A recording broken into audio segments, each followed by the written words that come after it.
C'est parti. Salut à tous, ravi de vous retrouver pour ce nouveau numéro de l'Expresso de Rassemblimo. On est mardi, il est 9 h. Vous avez votre tasse de café et on est là pour prendre une bonne dose de caféine, mais pas que. Des bonnes pratiques, de l'inspiration, des parcours inspirants, bref, un bon moment à passer ensemble pendant 40-45 minutes. Faites-nous un petit coucou dans le chat pour nous dire que tout fonctionne de votre côté et puis que vous êtes avec nous ce matin. Je sais que vous êtes nombreux à m'avoir déjà dit que vous allez suivre ce live en live ou en replay, puisque bien évidemment, il reste accessible dans le groupe Facebook Rassemblimo, mais aussi sur la chaîne YouTube. Je vais juste m'assurer que tout est bien lancé, mais j'ai l'impression que ça roule. Voilà, on est en live. Faites-nous un petit coucou dans le chat et comme ça, on va pouvoir démarrer. Merci encore une fois pour votre fidélité à ce rendez-vous du mardi matin. Je sais que vous l'attendez voilà, religieusement, maintenant, je peux le dire. Donc, c'est super chouette. J'ai un invité avec lequel on va passer un bon moment. C'est une certitude ce matin. Allez, faites-nous un petit coucou. Voilà, Virginie. Merci, Virginie. On se sent moins seul. Virginie, ben voilà, on parlait de lui. Il est là. Julien Cornette. Salut, Julien. Voilà, salut à tous. Ça défile, il n'y a que du beau monde. Regarde, Alexandre Cordani. Oh là là, c'est beau. Tu as vu un peu? Nadia Haber, Johan Gay. Ils sont tous là. N'hésitez pas, dans le descriptif du live, à cliquer sur le lien qui permet de donner l'autorisation à Facebook d'afficher votre photo de profil et votre nom, comme je le fais là avec Johan à l'écran. Sinon, si je vois marqué Facebook User, ça m'embête de partager votre commentaire ou votre question parce que du coup, ce n'est pas hyper pratique. Voilà, salut Léna. Là, c'est plutôt la team Kevin. Là, c'est des gens qui sont venus pour Kevin et pas pour moi, mais ça va. J'ai pas de problème d'ego. Bon, merci à tous en tout cas encore une fois de votre présence. J'accueille Kevin, du coup, Kevin Garcia ce matin. Kevin, est-ce que tu peux te présenter pour les conseillers qui vont nous regarder ou nous écouter? Avec grand plaisir. Donc, je m'appelle Kevin Garcia, je suis conseiller immobilier à Clermont-Ferrand et agglomération. Donc, c'est dans le Puy-de-Dôme, pour ceux qui ne savent pas. Des fois, on ne sait pas. Je fais de l'immobilier depuis le premier déconfinement, donc depuis le mois d'avril. Ouais. Et puis, tu comptes 5 semaines de formation. Donc, on va dire que j'ai attaqué officiellement début juin. Ok. Donc très content de mes premiers mois. Ouais. Et j'ai un parcours pour t'expliquer avant. Du coup, j'ai fait une école de commerce à Lyon. Okay. Avec une spécialisation en marketing digital. Après, j'ai travaillé en banque comme conseiller financier en région parisienne. Et puis, j'ai travaillé pour un distributeur automobile. Bon, je tairai la marque, mais où j'étais responsable marketing d'un département. J'étais le relais entre le siège et les concessions au niveau du marketing physique et digital. Okay. Voilà. Donc, toujours en région parisienne. Et puis, j'avais envie de rentrer chez moi, puisque je suis originaire de Clermont. Ouais. Et l'immobilier me faisait de l'œil depuis quelques temps, puisque j'avais, quand j'étais conseiller financier au Crédit Agricole, j'avais un agent immobilier avec qui je discutais beaucoup et qui m'amenait du coup les clients avec qui il faisait affaire. Okay. Où je me disais, son rôle, il est top, puisque lui, il va accompagner vraiment du début du projet, vraiment la découverte client, jusqu'à la remise des clés, et même encore après. Ouais. Et moi j'étais celui qui était derrière son bureau à financer le tout, mais je voyais pas la globalité du projet, et c'était vraiment ça qui me plaisait, en fait. Ok. L'immobilier, voilà. Pourquoi ça t'a toujours attiré? Je pense que c'est le fait que ce soit des projets qui sont hyper impliquants, en fait. Tu vois, c'est pas... t'es pas en train de faire tes courses ou quoi que ce soit, c'est des projets de vie, c'est des gens qui sont prêts à s'endetter sur 20 à 25 ans et qui te font confiance pour que tu les aides à réaliser leurs projets. Ouais. Et moi, c'est ça qui me plaît, c'est que t'es vraiment le conseiller au sens le plus noble du terme, quoi. Cool. Ouais. Du coup, même pas un an d'activité. Ouais. Comment ça se passe? Ça se passe très bien. Est-ce qu'il y a c'est toujours très intéressant parce que c'est souvent le cas, mais tu vas me le dire ou me contredire. Est-ce qu'il y a un décalage entre l'idée que tu te faisais du quotidien d'un conseiller immobilier et la réalité? Ouais, il y avait un vrai fossé. Alors, j'ai eu la chance, entre guillemets, de profiter du premier confinement pour vraiment prendre le temps de découvrir l'immobilier, de regarder des vidéos, des articles, etc.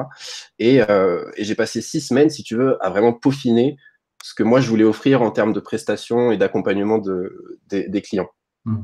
Et pendant 6 semaines, je me suis fait une idée en me disant c'est ça que je veux faire, c'est ça que je veux faire. Et quand je suis arrivé, j'ai vu qu'il y avait vraiment un fossé quand je me suis vraiment mis dans l'activité, j'ai vu qu'il y avait un fossé entre ce que proposaient mes confrères et ce que moi, j'avais envie de proposer. Okay.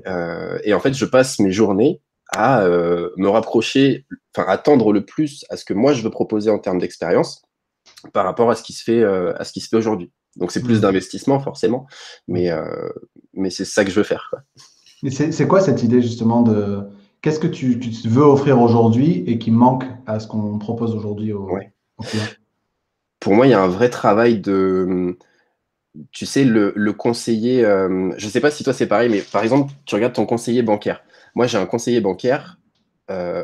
Aujourd'hui, si jamais ce conseiller bancaire, ça fait 10 ans que je suis, qui me suit, si jamais il changeait de banque parce qu'il a une meilleure opportunité ou quoi, moi, je le suis. Mais en fait, je ne suis pas dans la banque où je suis parce que c'est Crédit Agricole ou Caisse d'épargne ou quoi que ce soit, c'est parce que c'est ce conseiller-là. Ouais. Et en fait, je me suis dit, comment est-ce qu'il a fait pour que j'ai ce sentiment-là d'être aussi attaché à une personne?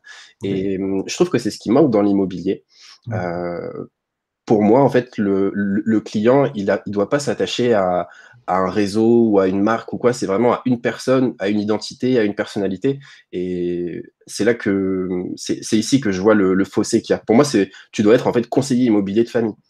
Parce que mon conseiller bancaire, c'est le conseiller de mes parents, c'est le conseiller de ma sœur, mes cousins. Enfin, tu vois, tu crées tellement une relation proche qu'il n'y a pas d'autre alternative que de passer par lui, en fait. Ça paraît tellement évident. Et je pense qu'il faut que ce soit pareil pour l'immobilier.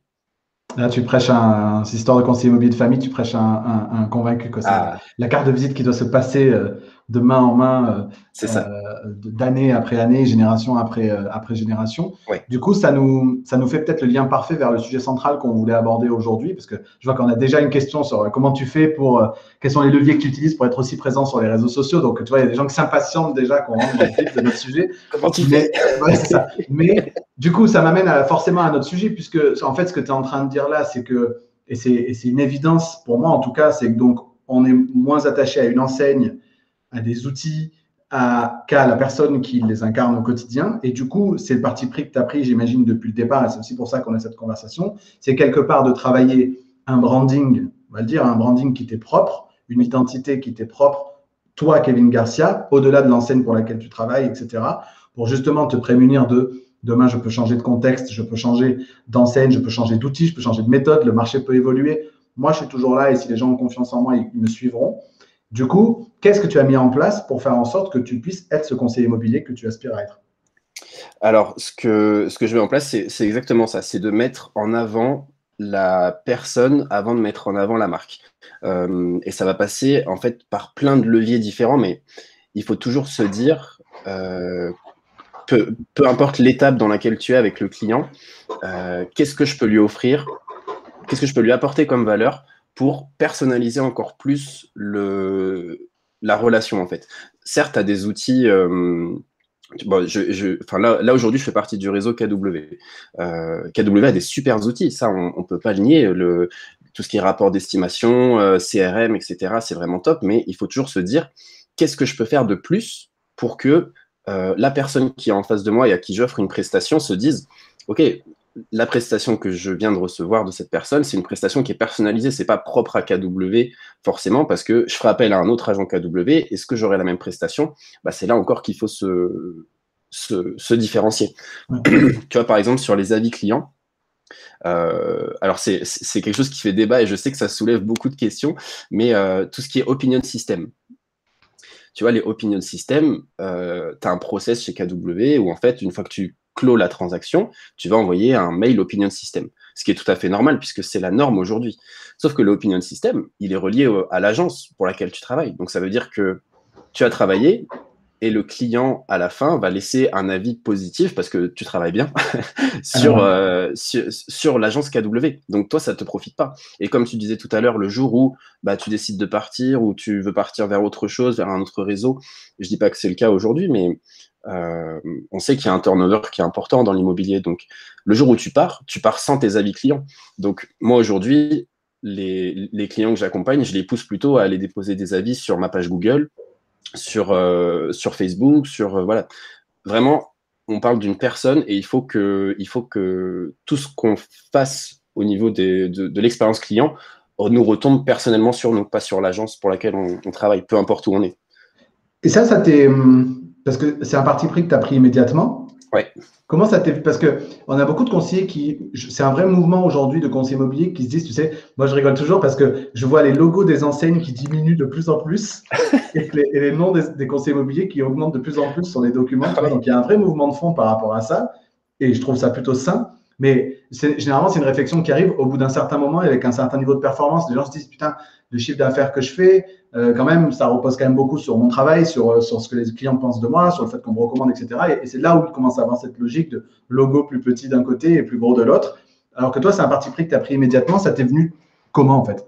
Ça m'est venu, en fait, je pense on en parlait tout à l'heure, mais c'est aussi par rapport au passif de mon expérience dans l'automobile où j'avais le poste de responsable marketing et où je me rendais compte de l'image que tu renvoyais aux gens. C'est pas le tout de faire un post Facebook enfin, c'est un ensemble de choses qui va faire que les gens vont te reconnaître et vont t'associer à une image, etc. Tout à l'heure, on parlait des leviers pour être aussi actif. En fait, c'est pas un levier, j'ai pas un secret, c'est une globalité de choses qui fait que aujourd'hui j'ai cette image et qu'on dit ah bah oui, Kevin, il a sa propre identité. Et des fois, c'est des choses que même moi, je peux pas mesurer. Ça va être des gens qui vont m'appeler en disant bonjour, je vous ai vu sur Facebook ou j'ai mon ami qui m'a parlé de votre page Instagram. Et voilà, je cherche un bien ou est-ce que vous pouvez estimer mon truc voilà, ça doit se faire naturellement en fait. Ouais, je sais pas. Parlons justement parce qu'aujourd'hui, si tu es là, c'est essentiellement pour ta présence sur Instagram, sur tout ce que tu as mis en place sur Insta. D'ailleurs, je n'ai pas forcément creusé le sujet pour savoir si je pouvais te trouver ailleurs, parce que moi, je te vois sur Instagram et je t'ai connu sur Instagram. Ouais. Ça a été quoi le parti pris d'Instagram? Pourquoi Insta? Alors, S'il y a que Insta ou essentiellement Insta, pourquoi Insta? Et s'il y en a d'autres, il y en a d'autres. Hein, mais... alors moi, il n'y a pas qu'Instagram, je suis vexé. Non, il y a aussi Facebook et YouTube. Mais pourquoi Instagram marche mieux que les autres? C'est parce que c'est mon réseau de prédilection, c'est là où je m'amuse le plus. Okay. C'est là où il y a le plus d'interactivité, où je me sers vraiment d'Instagram aujourd'hui. C'est vraiment un levier de business incroyable. Avec mes acquéreurs qui me contactent sur Instagram, au début, je les redirigeais, tu sais, en disant donnez-moi votre adresse mail, comme ça on échangera, etc. Et tu as l'impression que le mail, c'est hyper formel. Et puis, tu dis bonjour monsieur, voici le résultat de vos recherches. Enfin, non, tu passes trop de temps à faire ça. Et maintenant, en fait, on fonctionne que en vocaux. Donc, les messages vocaux, tu sais, c'est quand tu enregistres ta voix, etc. Et maintenant, je travaille quasiment que comme ça avec mes acquéreurs, tu vois, où on échange. Ouais, salut Benjamin, j'ai vu une maison à tel endroit, je t'envoie 2-3 photos, je te fais une petite vidéo. Et en fait, le rapport est hyper personnel et hyper impliquant. Tu sais que ces gens-là, tu vas les garder, peut-être pas à vie, mais ils se disent en fait, ok, c'est pas qu'une page Instagram, c'est vraiment un écosystème dans lequel je suis en train de rentrer, où tu as Kevin qui effectivement a son compte Instagram qui marche bien, etc., il est joli à voir, mais derrière il y a la personne, et que ce soit sur Instagram ou sur le terrain ou sur Facebook ou quoi, c'est la même personne. Tu rentres dans un écosystème qui est transparent et qui est sincère, quoi. C'est intéressant ce que tu dis, il y a plusieurs choses qui sont intéressantes, puis on a une question comme ça, on va pouvoir avancer, mais on a deux questions intéressantes. Là, ce que tu me dis par rapport à l'échange d'emails, en fait, c'est vraiment en termes de marketing, c'est hyper important pour les gens qui nous écoutent. C'est qu'à un moment donné, quand tu as atteint un certain niveau de proximité avec ton prospect, tu ne peux pas le faire revenir en arrière dans la proximité. C'est-à-dire que, par exemple, si tu as eu une conversation téléphonique avec quelqu'un, c'est compliqué après de n'échanger que par mail ou pire par courrier. Enfin, tu vois ce que je veux dire? Là, directement, tu as échangé des messages sur Instagram avec quelqu'un. Le faire aller sur l'outil email, quelque part, c'est le faire reculer d'un cran dans la proximité que tu as avec lui. Ça, c'est vraiment important d'aller toujours de plus en plus proche en termes de proximité et de ne pas les faire ressortir de la boucle. Là, on a deux questions. On a Julien qui nous dit est-ce que tu as le temps de prospecter sur le terrain avec tout ce que tu fais sur les réseaux? Alors, je suis pas un grand fan de la prospection terrain. C'est quelque chose que je devrais faire plus. Disons que le jour où je fais le bilan et je vois demain qu'effectivement les chiffres sont pas au rendez-vous, je saurais que ça vient de là. Je saurais que ça vient de la prospection terrain. Mais aujourd'hui, j'ai pris le parti d'avoir deux leviers de génération de business, ça va être les réseaux sociaux et le réseau. Et ce qui est bien, c'est que les deux fonctionnent de pair, parce que quand je te parle de réseau, ça va être des commerçants, ça va être d'autres entrepreneurs qui sont à Clermont.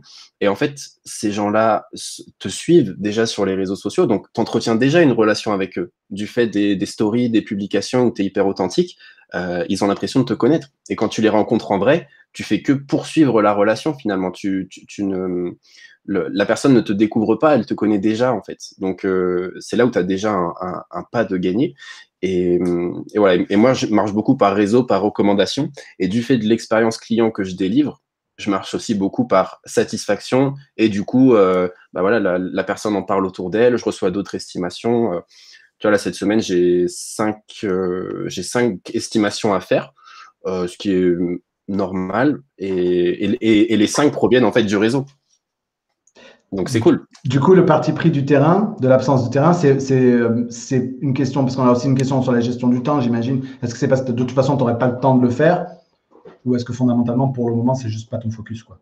Je pense que c'est pas mon focus, et moi, j'accorde beaucoup d'importance à l'état d'esprit, tu vois, où je sais qu'il faut avoir un état d'esprit positif si tu veux qu'il y ait du positif qui t'arrive.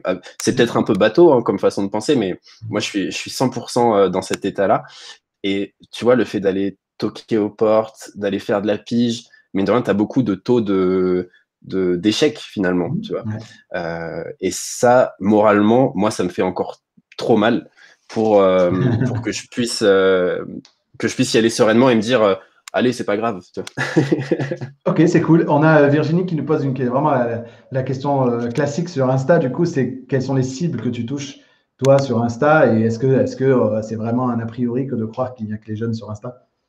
Alors oui, c'est un a priori, vraiment, puisque tu as beaucoup de trentenaires, quarantenaires qui sont sur Instagram parce que c'est un réseau qui suit le même cycle que Facebook. Tu vois. Ouais. Facebook, en 2012, je crois, c'était the place to be, il fallait absolument être sur Facebook, etc. Et puis au fur et à mesure, les jeunes sont mis à délaisser le réseau. Et en fait, Instagram, c'est un petit peu la même chose. C'est-à-dire qu'au début, tu avais beaucoup de jeunes. Et puis au fur et à mesure, tu as vu que les personnes un peu plus âgées aimaient bien le concept des photos, de mettre sa galerie, etc. Donc ils s'y sont mis. Et aujourd'hui, tu as les jeunes qui commencent à quitter de plus en plus Instagram pour aller sur du TikTok, du Snapchat, etc. Et donc non, c'est pas un réseau qui est trop jeune. Et après, il y a aussi une autre différence qu'il faut faire sur Instagram, c'est que moi, mon audience, ouais, elle est composée en partie d'agents immobiliers, on va pas se le cacher.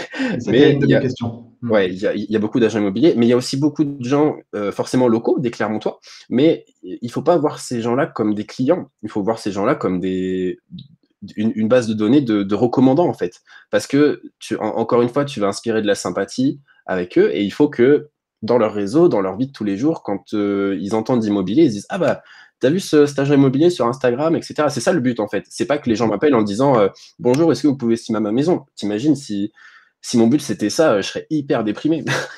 Ouais, et puis tu te dirais, mais ils sont tous ingrats avec tout ce que je fais sur les réseaux sociaux, il n'y en a C'est pas un quoi qui ces m'appelle gens? pour une estimation, quoi. Non, le but c'est vraiment créer de la sympathie et que ces gens-là soient vraiment recommandants. Voilà, il faut que autour d'eux, ils pensent à moi quand ils entendent d'immobilier.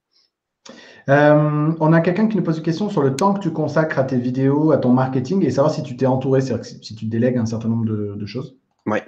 Alors je délègue depuis pas longtemps une partie de mon contenu. Ça va être vraiment sur tout ce qui est c'est de l'abattage en fait que je délègue, c'est programmer les publications, c'est faire de la recherche, etc. En fait, tu as vraiment 3 parties sur les réseaux sociaux. Tu as une partie, OK, il faut que je trouve une idée de contenu, il faut que je trouve une idée de publication. Donc ça, comment est-ce que tu trouves cette idée? Bah, moi, c'est beaucoup en échangeant avec mes clients finalement. Tu sais, où ils vont me faire part de leurs problématiques. Moi, j'ai un petit bloc-notes sur mon téléphone. Je me dis, ah tiens, ça c'est un truc qui est assez sympa. Ah ouais, il sait pas s'il veut investir en nu ou en meublé. Enfin, tu vois, c'est des choses comme ça. Donc, je me le marque. Et ça me fait une idée de poste. Après, tu as une partie vraiment sur... tu vas développer, tu vas aller chercher de la valeur sur Internet. Donc, tu vas regarder 4-5 articles pour essayer d'aller un peu plus loin. Ça va te permettre d'avoir ta base, et après, tu vas la modeler en fonction de ta ligne éditoriale, donc en fonction de comment est-ce que tu t'exprimes auprès de ton audience. Tu vois, par exemple, là, depuis le début d'année, je suis passé au tutoiement. Avant, j'étais sur le louvoiement, là, je passe au tutoiement. Voilà, donc tout ça, tu vas modeler pour faire que ce soit à ta sauce. Donc ça, c'est la deuxième étape.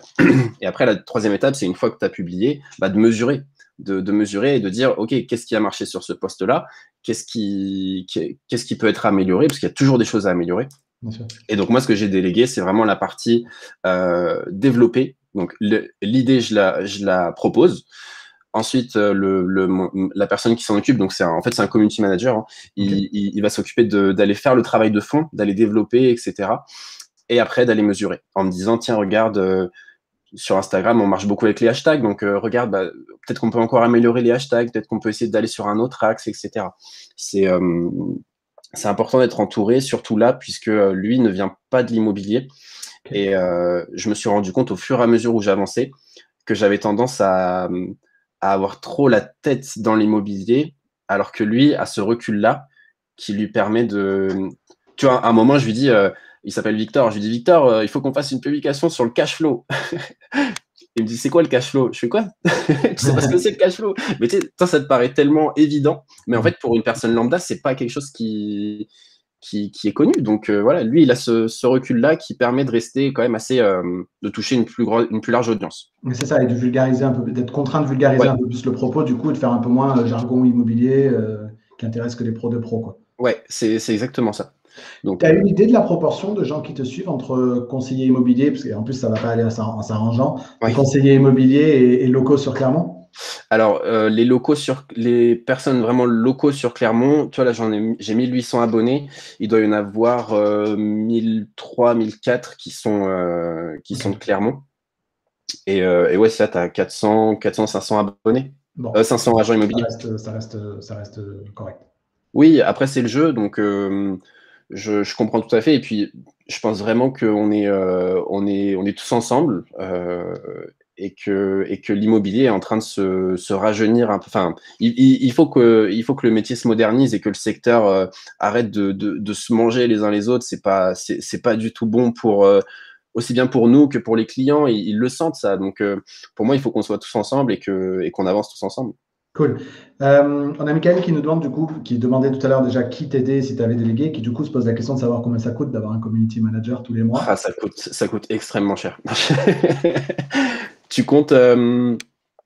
Allez, après, ça dépend ce que tu veux proposer. Tu vois, moi, c'est un jeune qui a 21 ans, qui est encore dans les études. Et si tu veux, l'idée, c'est vraiment de lui proposer un terrain de jeu dans lequel il puisse appliquer ce qu'il apprend à l'école. Donc, moi, ça me coûte allez, 100, 150, 180 euros par mois en moyenne. En sachant que voilà, on a beaucoup de travail d'échange. Je compte pas mes heures. Ça me paraît normal de le payer. C'est un prestataire, donc voilà, il faut aussi qu'il gagne sa vie. Et lui, il doit passer, 4-5 heures par semaine sur mon dossier. Voilà. Ok, c'est très clair. Tu disais tout à l'heure que tu étais sur Facebook également et sur YouTube. Chacun de ces supports et de ces réseaux a ses propres codes.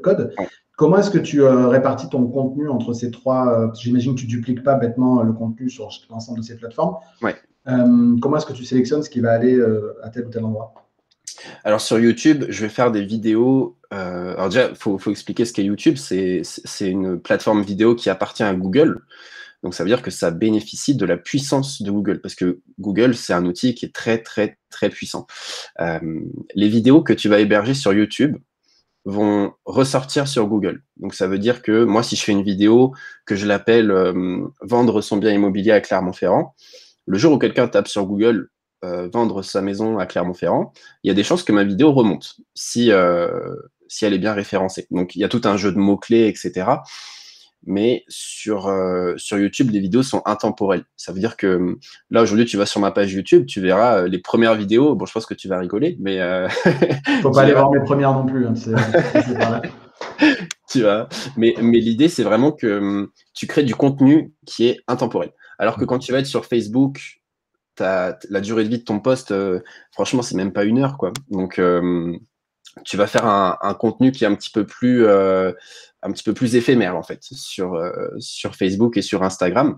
Mais c'est aussi le jeu, c'est toujours chercher à améliorer, chercher à proposer du nouveau contenu. C'est la base de ces plateformes. Et c'est peut-être aussi ce qui fait peur de se dire, attends, je suis en train de faire un post, il va durer 2 heures, 3 heures, et après, bah ouais, après, faut en proposer un autre. C'est ça le jeu en fait. Et du coup, sur YouTube, tu vas avoir du contenu plus éducationnel sur le marché local, en fait, du contenu qui va correspondre aux requêtes que vont taper spontanément des prospects que tu cherches à viser. Ouais, c'est ça. En fait, sur YouTube, je vais avoir plusieurs types de vidéos. Je vais en avoir vraiment spécialisé. J'appelle ça les conseils IMO, en fait, où tu vas traiter d'un sujet spécifique, comment investir, comment acheter, comment calculer une renta. Voilà. Le but, c'est que la vidéo arrive quand on tape le mot-clé qui nous intéresse sur Google ou sur YouTube. Et sur le principe sur la vidéo, c'est d'aller dire, bah, si ce contenu vous intéresse, n'hésitez pas à télécharger mon guide. Et en fait, le fait de télécharger le guide, ça va permettre de, moi, collecter de la donnée et du coup de les faire rentrer dans mon écosystème. Voilà le principe. Donc ça, c'est les premières vidéos. Et après, j'ai une deuxième partie, une deuxième série de vidéos qui vont être vraiment propres à Clermont, où là, je vais essayer de rentrer un peu plus dans le local pour être mieux référencé au niveau de Clermont, parce que c'est ça qui m'intéresse. Si tu veux. Si quelqu'un télécharge mon guide à Paris, je dis pas que c'est pas intéressant, mais j'aurais peut-être moins de marge de manœuvre. Donc, alors que sur Clermont, là, on peut du coup faire affaire, faire du business. Ok, donc là, on a vu YouTube. Après, on reviendra peut-être sur l'emailing. Du coup, on déborde un peu de notre sujet, mais je pense que ça va intéresser les conseillers qui nous écoutent. Donc là, on a parlé un peu de YouTube. Facebook, Instagram, est-ce qu'il y a une grande différence dans le contenu que tu produis? Oui, il y a quand même une grande différence. Ce qui est sur Facebook sera sur Instagram, puisque vu que Instagram appartient à Facebook, Ouais. à chaque fois qu'on publie, on fait une pierre deux coups. Tu regardes ma publication d'hier, c'est la même sur Facebook et sur Instagram.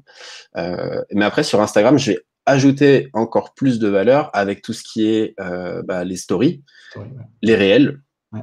C'est mon nouveau terrain de jeu. Donc là, voilà, tu vas encore proposer un peu plus. Mais l'idée, c'est vraiment qu'ils se disent, tiens, bah, il y en a encore un peu plus sur Instagram, il y en a encore un peu plus sur YouTube. Ah, je vais m'abonner à sa newsletter. Enfin voilà, il y a plein de portes pour rentrer dans mon écosystème. Et après, le but, c'est que vraiment tu sois englobé par tout ça. Tu parlais des stories, tu parlais des réels, etc. Donc là, on est repassé sur Instagram pour ceux qui nous écoutent. Du coup, le but, c'est quoi? C'est de jouer le jeu de la plateforme. En fait, c'est d'utiliser toutes les fonctionnalités offertes par Instagram pour qu'Instagram soit suffisamment content pour pousser du coup ton profil et ton contenu. C'est aussi bête que ça, ouais, c'est ça. C'est Instagram lance un nouveau concept, il faut l'essayer. Si Instagram l'a déployé, c'est parce qu'Instagram veut qu'on l'utilise. Et nous, ce qu'on veut, c'est être visible sur Instagram. Donc, pour être visible sur Instagram, il faut utiliser les outils qu'utilise Instagram. Et tu vois, le coup des réels, donc c'est vraiment... je ne sais pas s'il faut expliquer ce que c'est, les réels. Ouais, on peut, oui, on peut, vas-y. Ouais. Une nouvelle vidéo, vas-y. Donc c'est ça, c'est un nouveau format de vidéo qui va durer au maximum 30 secondes. Et l'idée, c'est d'être un peu créatif, en fait, sur le format de la vidéo. Il ne faut pas juste parler comme tu le fais dans une vidéo classique ou quoi. Il faut vraiment faire preuve de créativité. Et moi, j'ai passé franchement peut-être 1 mois et demi à me dire, mais comment je peux utiliser ce format dans mon activité tu voyais tout le monde en train de danser sur des musiques. Je dis, bah non, je peux pas faire ça. Enfin, tu vois, il faut que je trouve un truc. Et dès que j'ai trouvé, je me suis dit, allez, c'est parti. Et donc là, tu vois, j'en publie 3 par semaine pour booster la visibilité. Et à chaque fois qu'Instagram lance un truc, il faut l'utiliser. Parce que comme ça, Instagram est content.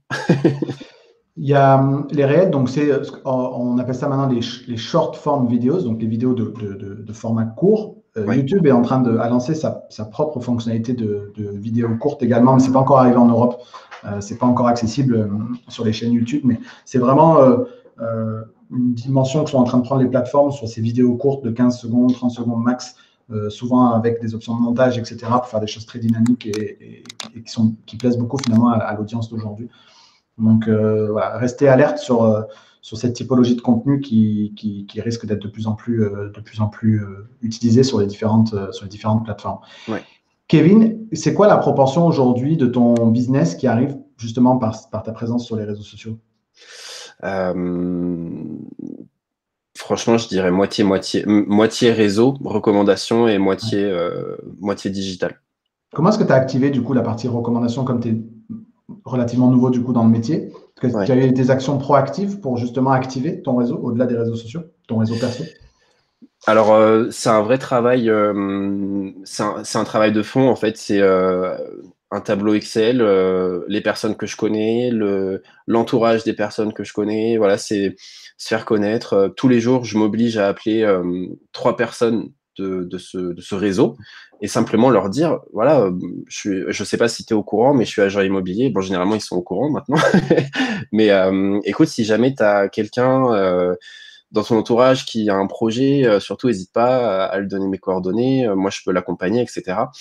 Et encore une fois, l'idée avec ce réseau, avec ces recommandants, c'est là aussi de les inscrire dans l'écosystème, de leur dire, bah écoute, est-ce que je peux te prendre ton adresse mail, je vais t'envoyer un petit mail pour t'expliquer tout ça. Et en fait, tout ça, c'est des tunnels c'est des séquences mail qui sont déjà qui sont déjà faites, où en fait j'en profite pour me présenter, pour présenter ce que je fais, comment je travaille, les pousser à venir sur mes réseaux, leur montrer que j'ai fait des guides, leur montrer les avis des clients que j'ai accompagnés. Voilà, c'est encore une fois de conforter les choses, et ça c'est primordial.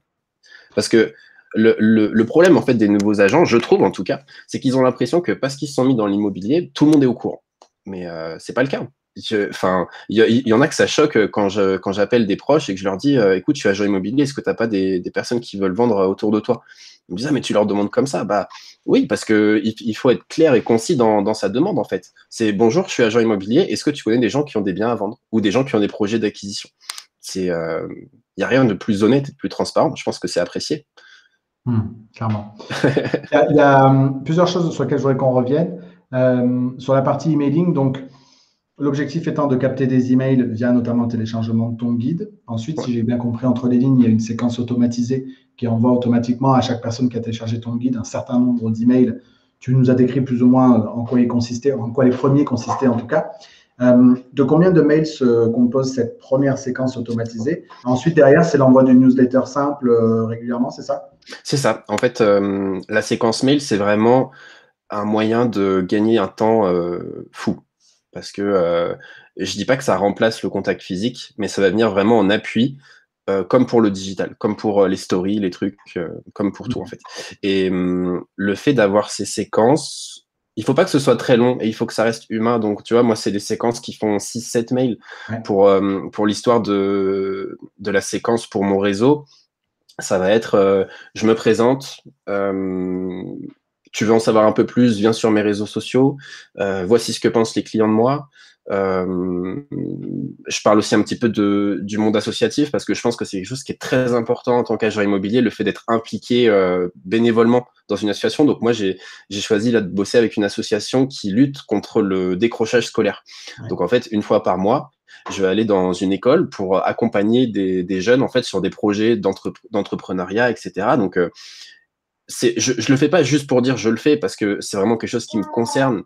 Je pense vraiment que les études c'est très important et le fait d'être un peu ouvert sur le monde, etc. Donc voilà, je parle aussi de ça et puis je parle aussi du principe d'apporteur d'affaires en disant bah voilà, si je sais que tu le fais pas pour ça, mais si jamais tu as des personnes dans ton entourage qui ont un projet, n'hésite pas.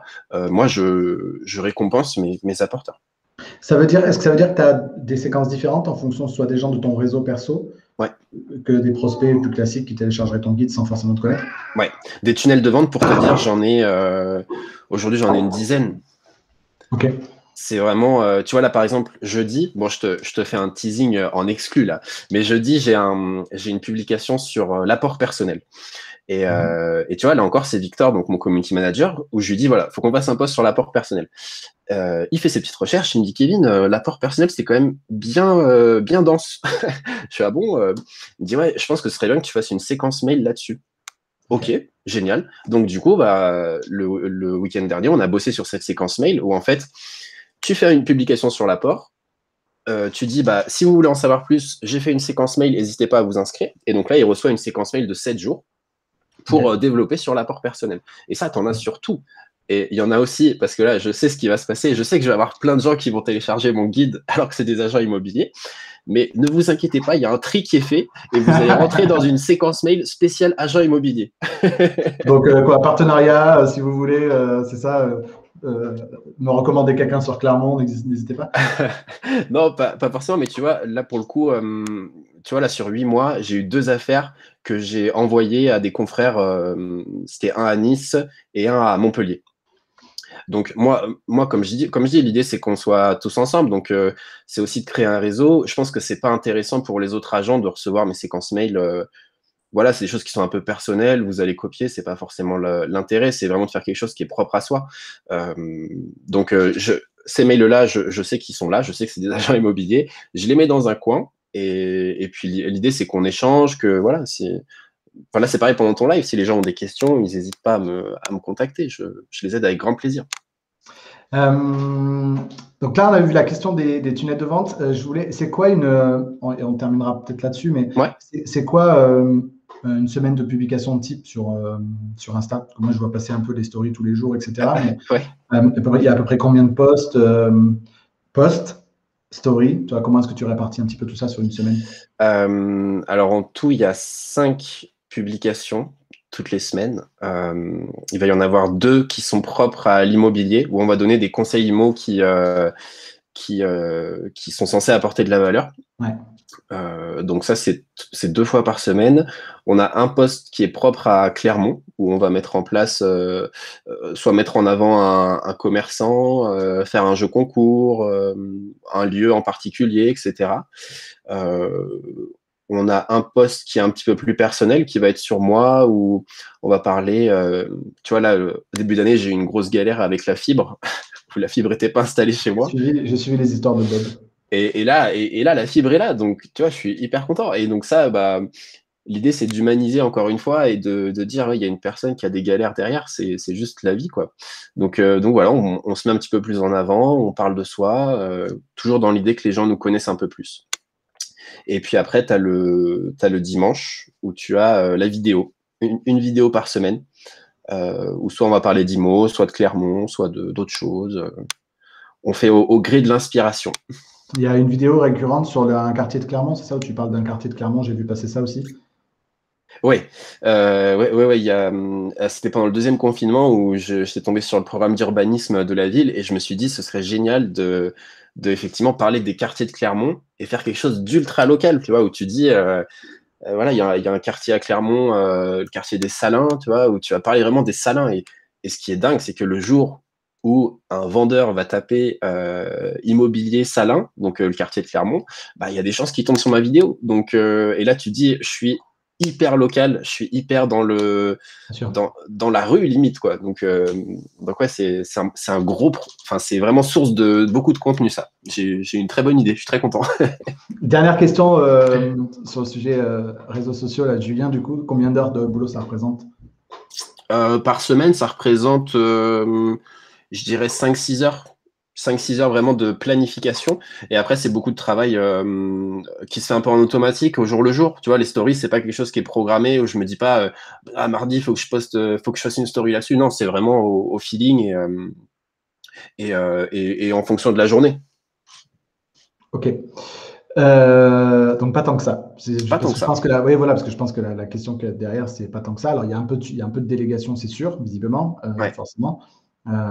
Mais je rappelle aux conseillers immobiliers que fondamentalement, notamment quand vous êtes au stade auquel en est Kevin, il y a 75% de votre activité qui doit être consacrée à la prospection de manière générale, hein, donc à la génération de leads, vendeurs ou acquéreurs, etc. Et donc après que vous la répartissiez plus massivement sur les réseaux sociaux, que sur d'autres stratégies de prospection, peu importe, à la limite. De toute façon, on est en mode 20-80, donc vous allez choisir les 20% d'actions qui vont générer 80% de votre business. Mais tant bien même Kevin aurait dit ça me prend 3 jours par semaine, ça ne m'aurait pas choqué non plus parce que on est quand même là pour générer des rendez-vous, etc. Et l'activité sur les réseaux sociaux, et j'en suis la preuve aussi, est une activité de prospection comme une autre et qui permet en plus, par rapport à d'autres activités de prospection, de laisser aux gens voir qui on est, ce qui nous anime, notre vision de ce qu'on fait au quotidien. Et de générer forcément un lien de proximité bien plus fort qu'avec d'autres stratégies de prospection. Donc, Ouais. Kevin aurait dit 3 ou 4 jours par semaine, ça ne m'aurait pas non plus choqué plus que ça. Ouais. Kevin, merci pour tout ça. N'hésitez pas à profiter, c'est le moment où vous posez des petites questions à Kevin, des dernières questions. J'en sélectionnerai peut-être une ou deux pour terminer tout à l'heure. Kevin, c'est le moment de passer à nos 3 petites questions rapides de la fin de l'interview. Cool. Kevin, quel est ton rapport à titre très perso au logement? Alors, mon rapport au logement, je suis actuellement chez mes parents. J'ai fait ce choix-là. C'était un choix très binaire, en fait, où je me suis dit, voilà, je démarre une activité qui demande beaucoup d'investissement en termes de temps. Et puis, il y avait aussi un objectif financier derrière, parce que l'idée, c'était de commencer, de me laisser 18-24 mois pour vraiment mettre en place mon écosystème sans être sous la pression de me dire merde, j'ai rien qui rentre aujourd'hui.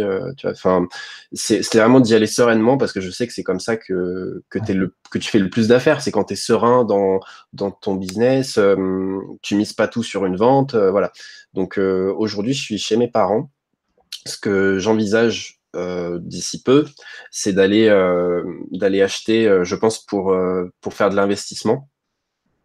Parce que je me rends compte que c'est une stratégie qui est vraiment top et tu vois, même si je suis dans l'immobilier, je vois tous ces gens qui font des formations d'investissement, etc. C'est un truc qui me semble pas pour moi, c'est pas du flan, quoi. Enfin, il y a des gens qui arrivent et ils sont prêts à partager leur savoir.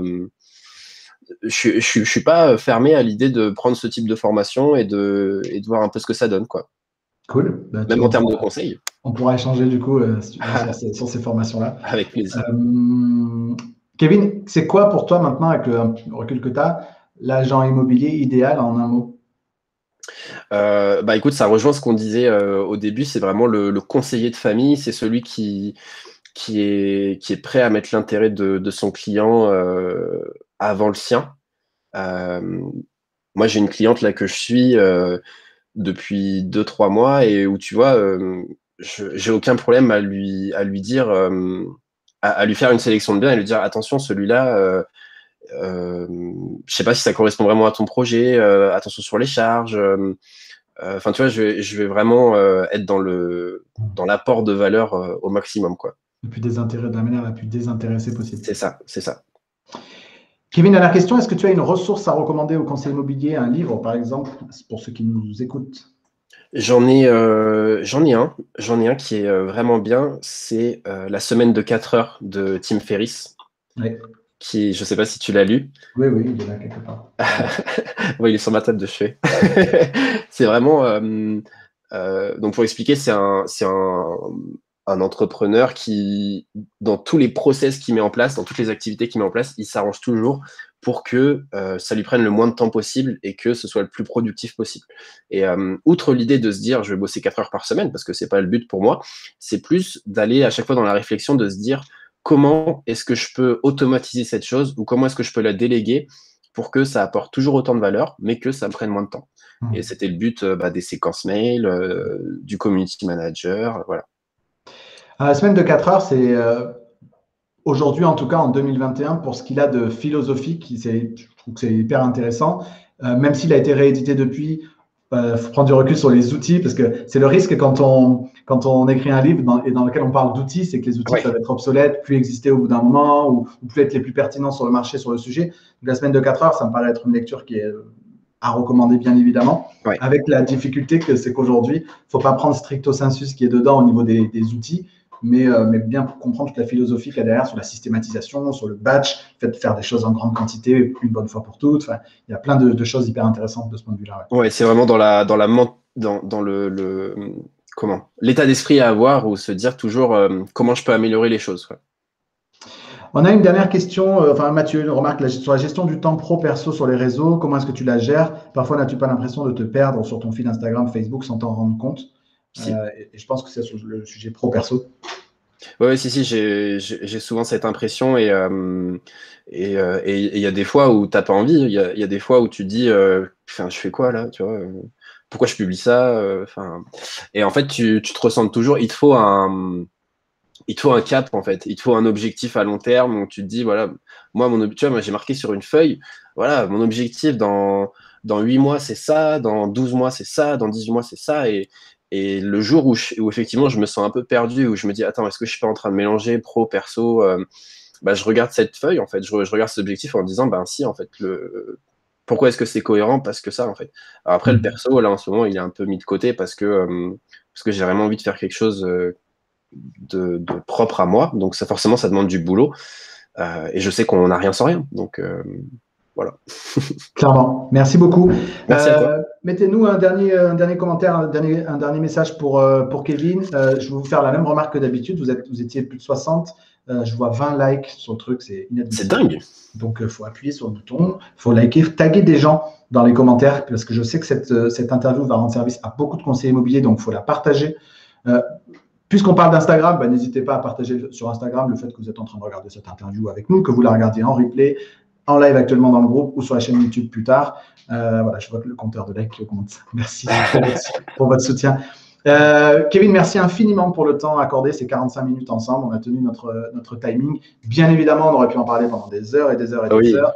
J'invite bien évidemment les conseillers immobiliers, mais pas trop, à aller te suivre sur les réseaux sociaux pour aller checker ce que tu fais, parce que c'est bien évidemment inspirant. Voilà, on a quelques commentaires du coup, c'est top, nous dit Julien. On a Alain Le Tailleur de Meilleurs Agents qui nous dit que tu es presque un meilleur agent. Oh. Ori, Shamla, bien évidemment, Ori. Merci Kevin de nous montrer que c'est un écosystème complet, pas juste un à la place des autres. Exactement. C'est le plus important. Et puis surtout, restez authentique. Si vous voulez vous lancer là-dedans, ne mentez pas. C'est comme ça que vous tenez le plus. Merci à tous encore une fois pour le temps accordé. On se retrouve la semaine prochaine. J'ai d'ores et déjà oublié le nom de mon invité de la semaine prochaine, mais vous le connaîtrez bien en temps et en heure. D'ailleurs peut-être que j'en ai pas. Je sais pas. J'ai des invités d'avance. Mais de toute façon, à partir des prochaines interviews, on risque d'avoir en interview des intervenants qui interviendront lors de l'événement Rassemblimo 2021, le 25 mars prochain. Je pars en tournage aujourd'hui pour vous préparer la vidéo de lancement de l'événement. On aura 8 intervenants de renommée, parfois internationale, qui seront présents tout au long de cette journée du 25 mars 2021. Et donc, probablement que dans les interviews qui viendront, on aura nos intervenants qui viendront nous faire un petit coucou. Merci à tous de votre présence. On se retrouve dès la semaine prochaine, un café à la main pour un nouvel Expresso. Kevin, merci infiniment pour le temps accordé. Merci à toi. Et puis, je vous dis à très bientôt. Ciao, ciao.